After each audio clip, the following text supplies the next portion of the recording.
ऐसे क्यों चिल्ला रहे हो? कोई आपके पीछे पड़ा है क्या? हुआ बताओ तो सही।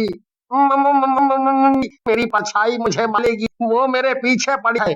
देखो देखो, मेरी पीठ पर कई निशान भी हैं चोट के। मुझे बहुत दर्द हो रहा है, मुझे बचा लो। राजन की बात सुनकर सोहन हंसने लगता है और हंसते हंसते बोले,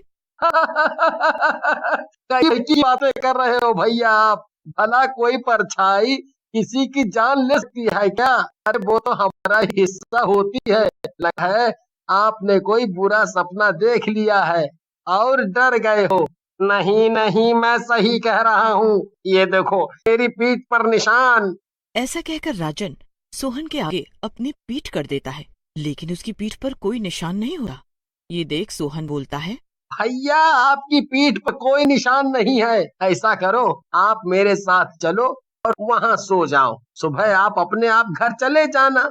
सोहन की बात सुनकर राजन सोहन के साथ चला जाता है। सोहन एक अपार्टमेंट के सामने जाकर खड़ा हो जाता है और राजन से बोलता है, भैया एक काम करो, आप कमरा नंबर 303 में चले जाओ। वो खाली है और सो जाओ। हम बाहर ही चौकीदारी कर रहे हैं। ले, ले, ले, ले, लेकिन लेकिन अगर वो परछाई फिर से आ गई तो? नहीं नहीं, तुम मेरे साथ लो। मैं नहीं जाऊंगा। तुम डरो मत भैया, मैं बाहर ही बैठा हूँ दरवाजे पर। अगर कोई आएगा भी तो गेट से ही आएगा। मैं उसे गेट पर ही पकड़ लूंगा, मैं हूं ना। तो ये समझ पर उसकी बात मान जाता है और एक कमरे में चला जाता है और सो जाता है। थोड़ी देर बाद उसकी नींद खुलती है। उसके सामने एक परछाई खड़ी होती है जो उसी की होती है। मुझे जाने दो, मुझे जाने दो। मुझे जाने दो। मैंने क्या बिगाड़ा है तुम्हारा? मुझे मत मारो, तुम तो मेरी परछाई हो। मैं तुम्हारी परछाई तो हूँ, लेकिन साथ ही तुम्हारी मौत भी हूँ। राजन जोर जोर से चिल्लाता है, लेकिन उसकी आवाज बाहर नहीं जाती और परछाई राजन टुकड़े टुकड़े कर देती है और वहां से चली जाती है और सुबह भी हो जाती है। सोहन सोच में पड़ जाता है। लगता है राजन भैया सो गए हैं। चल कर देखूंगा, उनकी बेचारे काफी परेशान थे। ऐसे सोहन कमरे के अंदर जाता है। कमरे में राजन की कटी फटी लाश पड़ी होती है, जिसे सोहन बोलता है, राजन भाई को किसने? पूरी रात तो हम यहीं थे। मुझे पुलिस को सब पता चाहिए। ऐसा सोचकर सोहन पुलिस को बुला लेता है। पुलिस इंस्पेक्टर, जिनका नाम होता है, सोहन को बोलते हैं, रोहन, तुमने किसी को अंदर आते हुए नहीं देखा, लेकिन कोई अंदर गया ही नहीं तो इसे किसने मारा? नहीं, तुमने ही तो इसे नहीं मारा। साहब हम तो मरेंगे नहीं। ये तो खुद बहुत घबराए हुए थे और किसी परछाई की बातें कर रहे थे। फिर सोहन पुलिस इंस्पेक्टर को पूरी बात बताता है, जिसे सुनकर वीर सिंह हंसने लगा और बोलता है, तुम्हारी बात सुनकर तो मुझे बहुत जोर से हंसी आ रही है। मजाक है ये। तभी नजर कमरे में लगे कैमरे पर आती है। वीर सिंह खुश होता है और बोलता है, अभी दूध का दूध और पानी का पानी हो जाएगा। इस कैमरे की रिकॉर्डिंग से पता चल जाएगा कि किसने इसे मारा है। ऐसा कहकर वीर सिंह उस कैमरे की रिकॉर्डिंग मंगवाकर उसे चलाने लगता है, लेकिन कैमरे में राजन की कोई भी रिकॉर्डिंग नहीं होती। एक वीर सिंह हैरान रह जाता है। तभी सोहन डरते हुए कहता है, साहब अब मुझे भी यकीन हो गया है, इन्हें उस परछाई ने ही मारा है। मुझे आप अपने साथ ही ले चलो ना। ना जाने मुझे क्यों लग रहा है। तुम तो वैसे भी तब तक थाने में रहोगे जब तक राजन के असली कातिल का पता नहीं चल जाता। तुम अब हमारे साथ ही चलोगे। फिर सिंह और सोहन पुलिस की गाड़ी में बैठकर थाने के अंदर चले जाते हैं। वीर सिंह को लॉकअप के अंदर ले जाकर बंद करता है। साहब मुझे मत छोड़िए। वो परछाई अब मेरा पीछा कर रही है। वो गाड़ी के पीछे पीछे आ रही थी। सोहन, मुझे पागल वाली बातें मत करो, ये मुझसे ही खराब है। चुपचाप बैठे रहो। ये पुलिस स्टेशन है, यहाँ बड़े बड़े भूत भाग जाते हैं, समझे? ऐसा कहकर वीर सिंह वहां से चला जाता है। रात होते ही सोने लग जाती। अब उसकी नींद खुलती।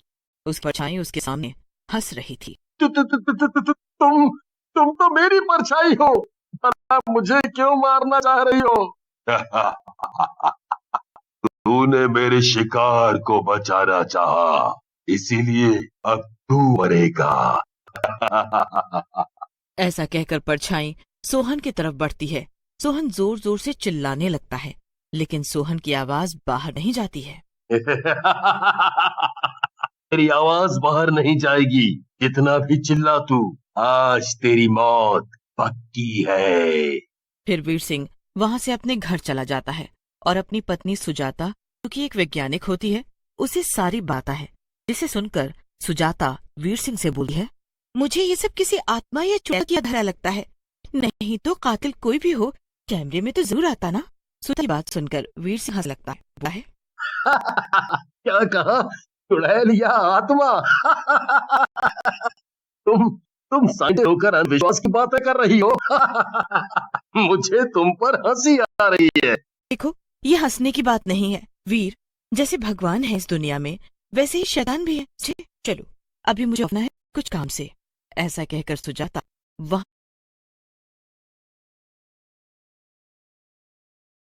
सबसे कीमतों पर मोबाइल और छोटे अप्लायंस पाएं। मीशो ऐप डाउनलोड करें।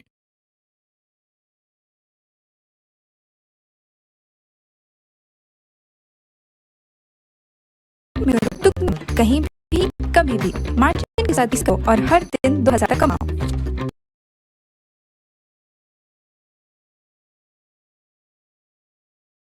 से चली जाती है। वीर भी अपने कमरे में बैठकर टीवी देखने लगता है। तभी उसे लगता है जैसे कोई उसे घूर रहा है। वीर सिंह पीछे घूमता है, लेकिन उसे कोई नहीं दिखता। मुझे ऐसा क्यों लग रहा है, कोई मुझे घूर रहा है, हो सकता है ये मेरा वहम हो। ऐसा कहकर वीर सिंह फिर से टीवी देखने लगता है, लेकिन तभी उसे फिर से वैसा ही महसूस होता है। वीर सिंह थोड़ा घबरा जाता है, लेकिन संभलते हुए बोलता है, कौन है, सामने आओ, कौन घूर रहा है मुझे? वीर सिंह की बात सुनकर एक काली परछाई बाहर आती है। परछाई को वीर सिंह हैरान रह जाता है और बोलता है, अरे ये तो मेरी परछाई है, लेकिन ये उससे अलग क्यों है? वीर सिंह की बात सुनकर परछाई हंसने लगती और बोलती है, सही पहचाना तूने। मैं तो परछाई हूँ, आज तेरी बारी, कल किसी और की। तू पहले मरना चाहती है तो आई। लेकिन तभी तांत्रिक बाबा अपने हाथ हनुमान जी की मूर्ति निकालते हैं। मूर्ति से तेज रोशनी निकलती है, परछाई जलने लगे और एक चुड़ैल सामने आ जाती है। ये हनुमान की मूर्ति हटाओ, मैं डराऊंगी, मुझे